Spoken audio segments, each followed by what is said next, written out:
The LA fires, a state of emergency declared as 30,000 are ordered to leave their homes. Roads are blocked, winds are raging, and forecasters have predicted there's worse weather to come. Many are shocked at wildfires at this time of year and the speed at which they took hold. Also ahead, a Prime Minister under pressure over the grooming scandals. Will he change his mind about a national inquiry into them, following a general one into child sexual exploitation? In its 468 pages, it mentioned Rotherham just once. Is the Prime Minister confident that we know the full extent of rape gang activity? There's no fixed view on the victims and survivors about a further national inquiry. There are mixed views. But there is a view, and I share this view, that what is needed now is action. The hunt for the killer of a 14-year-old boy stabbed to death on a London bus. And timing is everything. Why waking up with a coffee could help your heart.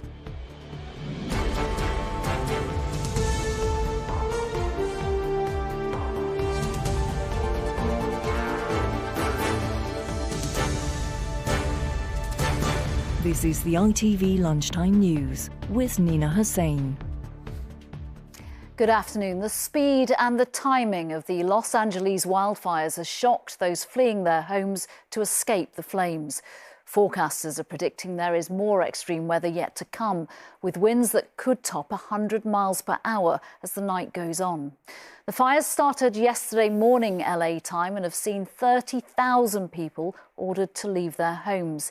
Even that wasn't easy, with roads becoming blocked by people trying to escape. Bulldozers and even film stars have moved cars out of the way of firefighters. Some residents were forced to flee on foot. With the latest on a city in a state of emergency, here's Aisha Zahid. Los Angeles is burning. These flames have gripped the Pacific Palisades area, one of the wealthiest neighborhoods here.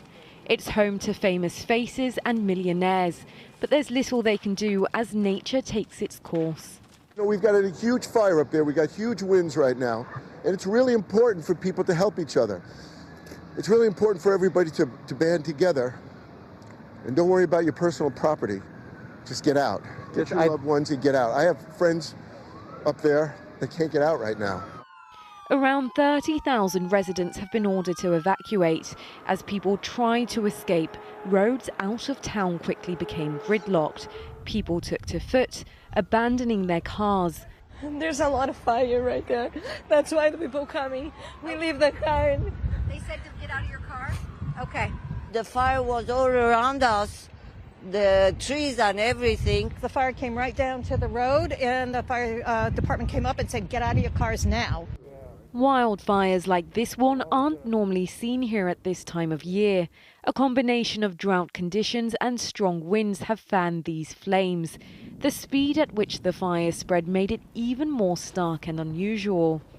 Within hours, it burned through 3,000 acres, stretching from Los Angeles down towards Santa Monica, where these billowing clouds of black smoke could be seen. Households threatened. It's approximately 10,367. Structures threatened are approximately 13,208. At this point, we feel very blessed at this point that there's no injuries that are reported. From the air, the sheer scale of the inferno is clear. The heat of the battle against the blaze is proving to be challenging. They're doing all they can to contain it, but with more strong winds expected, there's fear over how much more it may spread. Aisha Zahid, ITV News. A little earlier, I spoke to Mary Bell Gonzalez, a correspondent with CNN, who is in one of the worst hit areas of the city. Hey, Nina, it's a very dire situation here in the Pacific Palisades. Just to paint the picture for you, it's a very surreal situation here. We are just steps away from the beach. We cannot see much because it's still dark out here, but you can hear the waves crashing on one end. And just steps away in the other direction, this picture, there's flames being put out here right behind us. We've seen some of them dying down, but others flaring up immediately after.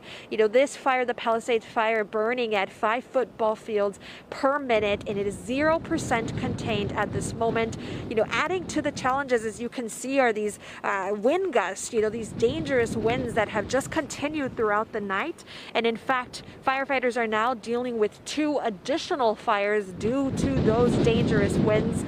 The fumes right now feeling very heavy. The smoke is very strong. We have our protective gear on right now because it's just really quite impossible to be out here without them. Your eyes burn, and the smoke inhalation is definitely a concern. But here, tens of thousands of people have fled their homes. This happening since yesterday. We saw images of people abandoning their cars in the middle of the road to try to get to safety. So this is, just the beginning. Officials tell us that we are not out of the woods yet. This is 0% contained. And of course, with those additional fires now, those efforts are just escalating to try to get these fires put out. Yeah, Maribel, we can hear and see those winds quite clearly. Forecasters, from what we've read here, are saying the winds are likely to get worse. Yeah, and that is the concern, that the conditions these winds are going to continue until around 6 a.m. So this, right around a few more hours. And with the fires still not contained at all, the concern is that those winds could definitely pick them up and spread them into other areas. CNN correspondent Maribel Gonzalez speaking to me just before we came on air. And for more on the powerful winds which we just saw, which are fueling those wildfires, you can head to our website. There we explain how the Santa Ana windstorm forms. You'll find that at itv.com/news. Here, Kemi Badenoch's call for the government to establish a national inquiry into grooming gangs will be put to a Commons vote tonight. The ruling from the Speaker came after the Conservative leader and the Prime Minister clashed on the issue. Sir Keir Starmer told the Commons there is no fixed view from victims over whether a separate inquiry is needed, and her call could delay action to protect children. She hit back, pushing him on whether he was confident the full extent of the rape gang scandal is known. Here's our political correspondent, Romilly Weeks. Are you going to change your mind on an inquiry, Prime Minister? The Prime Minister, who met some survivors of grooming gangs this morning, is not showing any signs of changing his mind. But in an angry PMQs, the leader of the opposition tried to ratchet up the pressure for a new national inquiry into the abuse scandal. The Prime Minister called for 9 inquiries in the last Parliament. Does he not see that by resisting this one, people will start to worry about a cover-up? This sort of lies and misinformation and slinging of mud doesn't help them one bit. Doesn't help one bit. Keir Starmer insisting his focus instead is implementing the recommendations of the previous inquiry. We already know what the major flaws are, and my argument is we should get on with that action. The Conservatives, who only raised the issue after Elon Musk started tweeting about grooming gangs, will force a vote on a national inquiry this afternoon. Later today, he will tell Labour MPs, including in Telford, Rochdale, Bristol, Derby, Aylesbury, Oldham, Bradford, Peterborough, Coventry, Middlesbrough, Newcastle, Ramsgate, to tell all of these people to vote against a national inquiry into the gangs which have systematically gang raped children in their constituencies. That provoked cries of shame from Labour benches because the vote, if carried, would also derail a government bill that brings in measures designed to protect children. The fury of the Education Secretary evident. I want to be very clear about the conduct of politicians, be they on the benches opposite or anywhere else, who put the pursuit of headlines today above the safety of children tomorrow. It is sickening and it is shameful. The government has the numbers to get its way, but the vote puts MPs in a difficult position. And in a day of sound and fury in Parliament, the victims of abuse may well be wondering if their interests have been advanced at all. Romilly Weeks, ITV News. Our political editor, Robert Peston, joins me now. Do you think there's any chance that we'll see Labour's first U-turn on this issue? Even today, the Prime Minister saying himself that there's mixed views on this idea of this need, this sense of needing a separate inquiry into the grooming scandals. So, look, as somebody who's followed these sorts of issues, I mean, there's nothing quite as sort of horrific as, this story or the reality of, child sexual exploitation. But, we've seen pressure in the past for public inquiries rejected by governments, and then they do change. And, certainly it was clear to me that Starmer did not say no, nay, never today, but he was very clear. And I think, millions of British people will understand this. It was very clear that his priority is finally to implement the recommendations of a national inquiry that did take place, chaired by Alexis Jay, reported 2 years ago. 20 recommendations. None of them have yet been implemented. Yesterday we heard from the on Monday we heard from the Home Secretary that a couple of them are now, she says, going to be implemented, including this very important one that if anybody in authority sees paedophilia, child sex abuse, it's got to be reported to the police and action has to be taken. That's amazing that that's not already in law, but it will be in law. But there are loads of other recommendations to do with, for example, there's the Alexis Jay wants new agencies created for England and Wales that would be devoted explicitly to protecting children from this sort of abuse. Again, many people would say that's a really important priority. He says that's what we've got to do. I mean, look, let's be absolutely clear. It's plainly a sort of lot of public concern, understandably, that we still don't know the scale of the gang-organised sexual exploitation. The problem with those sorts of reviews is you never know when they start, how long they're going to take. They always take years longer than you expect. So, but that said, no, I don't expect a U-turn anytime soon. Can I rule it out forever? No, of course not. Robert, thank you very much. Thank you. And there's more from Robert, along with Tom Bradby and the Deputy Political Editor, Anushka Astana, over in this year's first edition of our Talking Politics podcast. You can catch up over on ITVX or wherever you get your podcasts. Italy's Alpine Rescue Services say a body has been found in the search for 2 British hikers. Aziz Ziriat and Sam Harris have been missing in the Dolomites for nearly a week. Their families have been told about the body that rescuers say was found buried under the snow. The search for this second mountaineer is continuing. Some cordons remain in place this lunchtime around several blocks of flats in southeast London after a 14-year-old boy was stabbed to death on a bus. Police are still hunting his killer. Olivia Guthrie is at the scene in Woolwich. What is the latest, Olivia? Well, Nina, as you say, a manhunt is underway here in southeast London after a 14-year-old boy named locally as Kellyanne Basaka was stabbed on a bus here yesterday afternoon. Police were called at 2:30. Paramedics and air ambulance tried to save the teenager's life, but he died at the scene. We see the senseless loss of far too many lives across our country to knife crime and on-street brutality. It's why the Home Secretary is working to take action to get knives off our streets, to give police the powers that they need, and also to crack down on the sales of knives to young people. Well, in the last hour, I saw police retrieve a knife from a street around the corner from here and make an arrest, although it's not clear if that's in any way related to yesterday's killing. It follows another fatal stabbing here in this area 3 months ago. 15-year-old Dejon Campbell was killed with a zombie knife 2 days before a nationwide ban on the weapons came into effect in September. A total of 11 teenage boys were killed in the capital last year. Dejon's mother says that this senseless violence needs to come to an end. A vigil for the teenager killed here yesterday will take place later today. Thank you very much. Still ahead, the plan for free breakfast clubs for all children in England's state-funded primary schools. And why you'll wish you had your morning coffee earlier.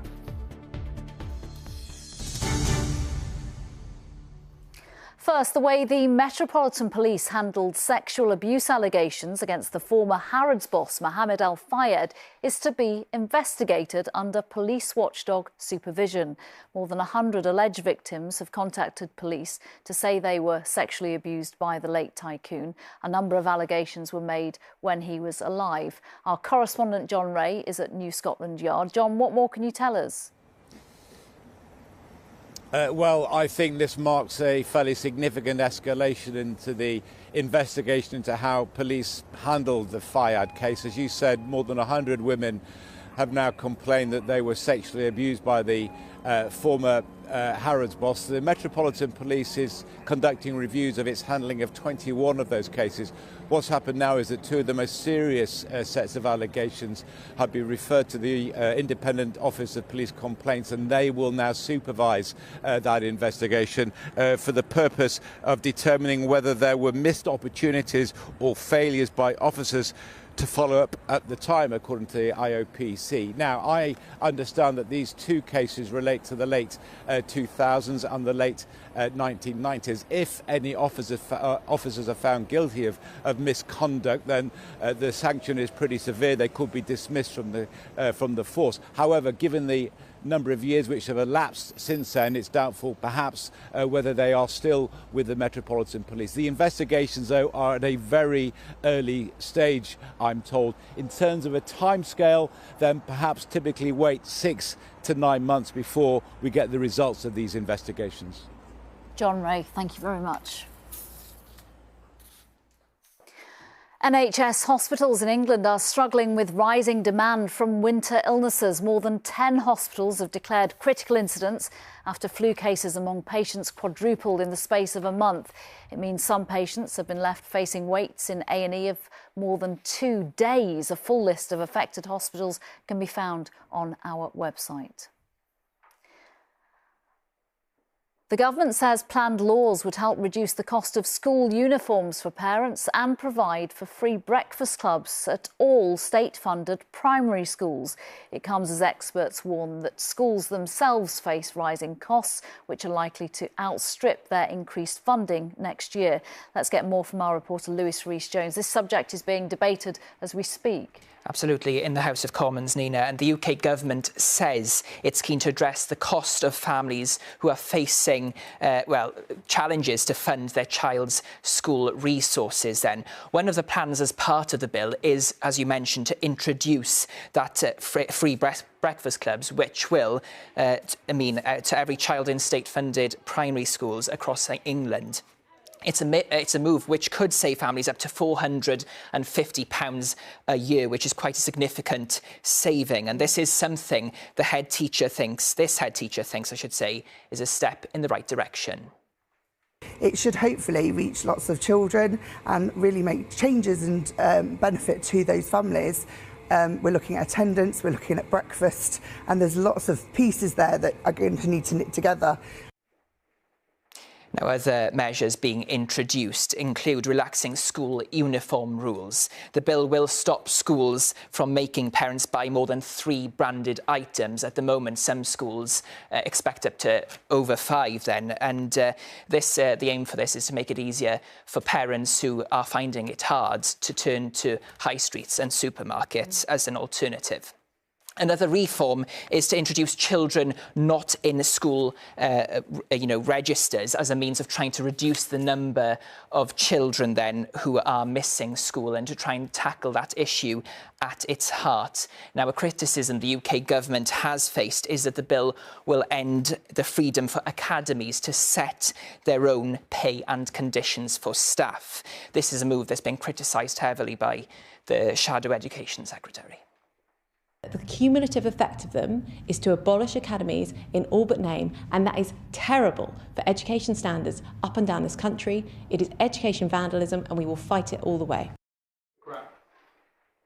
The Department of Education has insisted that it'll give children access to the expert teachers they need by, of course, guaranteeing pay and condition offers across all state schools, Nina. Lewis, thank you very much. Finally, how coffee can help your heart. It's the first study of its kind. Researchers have found morning coffee drinkers saw health benefits that those who had a brew through the day didn't get, and even a decaf worked. Faye Barker has the findings. The grind of the beans, the fresh aroma. For coffee lovers, it's a crucial part of a morning routine. Now it seems the time of day you drink coffee can make an impact on the benefits. Oh, at least 4 cups in the morning, but I never drink after midday. Why only in the morning? Can't sleep. If I drink after midday, I just can't sleep. Say 1 in the morning, that's essential for my own survival, and then 1 now, and then 1 after lunch. Turkish coffee, every day, maybe 10. Research published in the European Heart Journal looked at more than 40,000 adults over 10 years. They discovered that those who drank coffee in the morning had a 16% lower risk of death compared to non-coffee drinkers and a 31% reduced risk of dying from heart disease. But for those who drank coffee all day, no such benefits were found. Researchers say the effects aren't only driven by caffeine, but other components in the coffee too. So both caffeinated and decaf coffee has the same benefit, as long as they're drunk in the morning. Time of day is significant, as drinking coffee later on can disrupt our body clock and the hormones that affect our sleep. Some analysts, though, aren't too surprised by the findings. Oh, there's a lot of evidence that drinking coffee is actually good for you overall. And so, no, that's completely unsurprising, the fact that drinking coffee in the mornings is beneficial for heart health. And it is interesting, and so I think it would be good to see other studies that could either support or refute this. So all of this sounds good for coffee lovers. The challenge perhaps will be to walk away from that brew later in the day. Faye Barker, ITV News. Mary's here at 6:30 from me. Bye-bye.